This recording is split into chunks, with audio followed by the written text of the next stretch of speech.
Et c'est maintenant l'heure de retrouver notre chroniqueuse littéraire, Gladys Mariva. Bonsoir. Ravie de vous retrouver. Alors ce soir, vous nous parlez du nouveau roman de l'écrivaine et journaliste franco-tunisienne Fawzia Zouari, Par le fil, je t'ai cousu. Et je crois que c'est un peu son histoire. Racontez-nous. Alors oui, c'est l'histoire d'une fillette, c'est pas présenté tout à fait directement comme ça, qui grandit dans la région du Kef, dans la Tunisie rurale, juste après le départ des Français, donc à la fin des années 50. Elle est la 7e d'une fratrie de 9. Et quand le roman commence, sa mère et une femme du village sont en train de la ferrer. En fait, c'est un rituel qui est censé la protéger, enfin protéger sa virginité, de la convoitise des hommes. Donc d'où le titre du livre, Par le fil, je t'ai cousu, une incantation qu'elle répète comme ça, puisque cette héroïne, eh bien, elle va être la première de sa famille à partir de la ville, du village, pour aller dans la ville voisine faire ses études au collège. Alors, pourquoi elle a été ferrée et pas ses sœurs avant elle? Parce que je crois que c'est ça aussi l'intrigue. Oui, c'est ça, c'est vraiment le sujet du livre. C'est à la fois l'amour de cette petite pour l'école et aussi sa culpabilité, puisque ses grandes sœurs, ses sœurs aînées, elles n'ont pas eu cette chance. En fait, elles étaient très douées à l'école, mais leur mère les a retirées dès qu'elles ont commencé, dès que leurs formes ont commencé à attirer les hommes. Elle jetait les cartables au four, c'est des scènes assez violentes.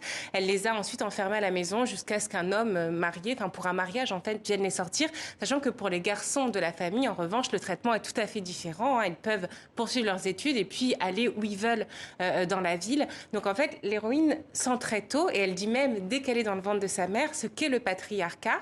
Et elle se dit, en fait, pour pouvoir échapper à ça, il faut que je ne sois plus un corps, que j'oublie mon corps, que les hommes oublient mon corps et que je sois juste un esprit, un cerveau.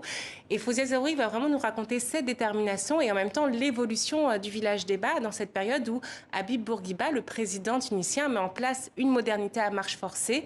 Donc c'est l'arrivée du cinéma, de l'école, la fin du voile, la piscine.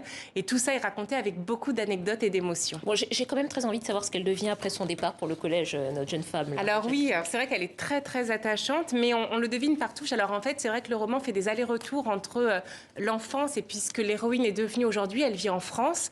Mais en fait, elle dit la Tunisie est toujours là, toujours sous mes yeux. C'est comme dans un vertige.